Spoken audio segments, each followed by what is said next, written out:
Caderno de resumos do 15º Encontro Nacional da ANPOF, né? Associação Nacional dos Professores e Orientadores em Filosofia.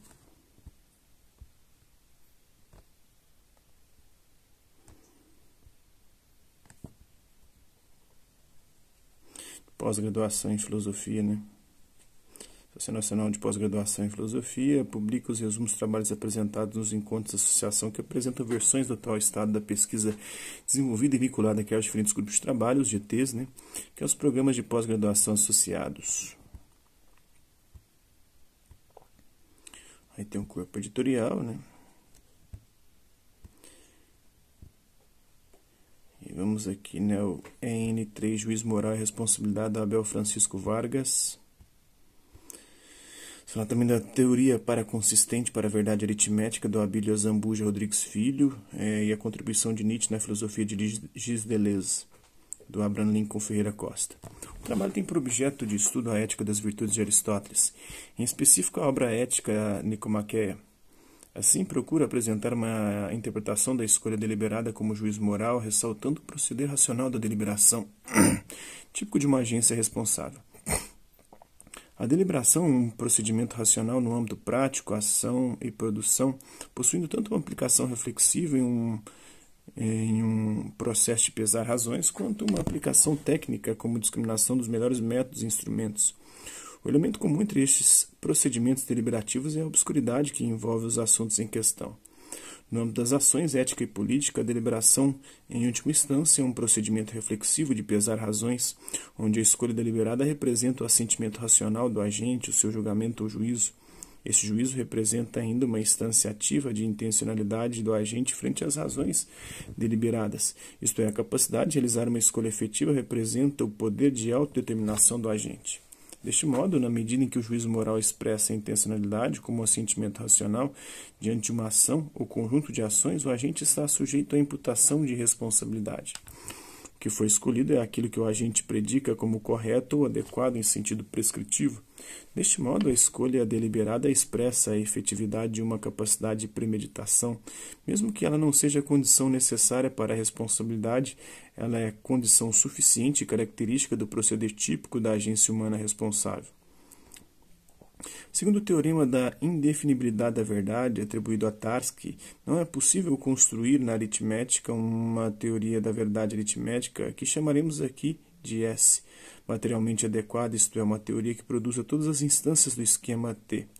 O problema é que o acréscimo do esquema T, aritmética da primeira ordem, torna a teoria obtida inconsistente e, no contexto da lógica clássica, trivial.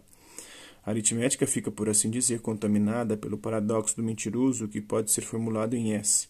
A solução aqui proposta para esse problema é rejeitar a lógica clássica como lógica subjacente a S, uma opção não admitida por Tarski se a lógica de S não for explosiva. A contradição não a torna trivial. Além disso, S deve ser uma extensão conservativa da aritmética. O que precisamos pode ser obtido se a lógica subjacente a S for paraconsistente, mais precisamente uma lógica da inconsistência formal, LFI. Assim é possível separar a inconsistência estabelecendo que o princípio da explosão vale apenas para fórmulas da aritmética. Entretanto, essa solução técnica precisa ser justificada do ponto de vista filosófico.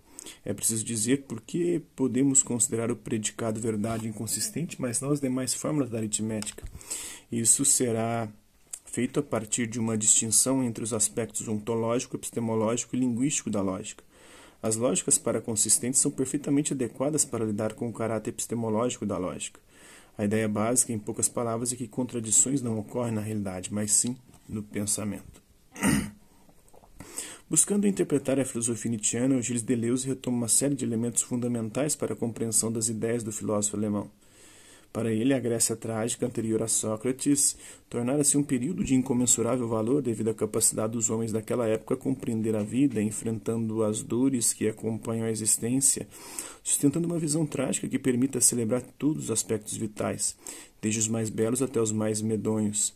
Deleuze constata que Nietzsche soube ainda identificar no espírito trágico o surgimento de uma crescente vitalidade, fruto desse enfrentamento e aceitação corajosa do destino.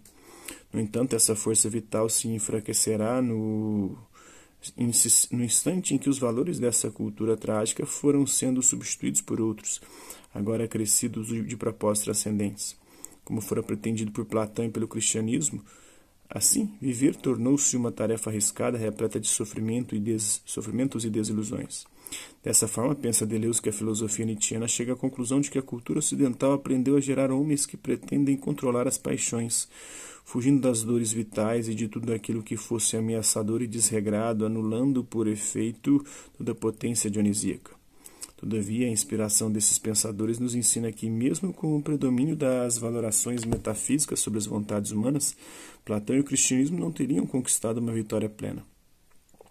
De acordo com Deleuze, o principal projeto de Nietzsche no intuito de ultrapassar tais valores transcendentes teria sido a introdução dos conceitos de sentido e de valor, vistos desta vez dentro de uma perspectiva imanente.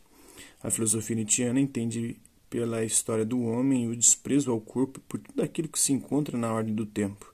Daí a necessidade da reflexão capaz de rever o desprezo à natureza, à vida terrena e sua constante desvalorização do corporal, a favor de uma pretensa alma perene e imortal. Essa análise inicia o ponto de inflexão que sustenta a ligação entre os dois pensadores. A filosofia da imanência de Nietzsche tornar-se-ia grande contribuidora do projeto ontológico deleuziano. Exposto isso, pretendo tematizar em primeiro lugar a interpretação de Deleuze acerca de 3 diferentes formas de niilismo desenvolvidas por Nietzsche, ou seja, o negativo, o reativo e o passivo. Em seguida, explicitarei a maneira pela qual a leitura deleuziana realça no personagem Zaratustra a solução diante do processo de autodestruição desencadeado pelo próprio indivíduo através dos ideais metafísicos. A parte final do texto pretende mostrar que a sua chegada trará, portanto, um novo sentido ao mundo, juntamente com um amor incondicional à vida. Então é isso aí, espero que vocês tenham gostado do vídeo. Quem curtiu, dá um like, quem não curtiu, dá um dislike. Quem se interessar pelo conteúdo do canal, se inscrever, ativar o sininho e guardar os próximos vídeos e as próximas notificações. Hasta la vista e até a próxima.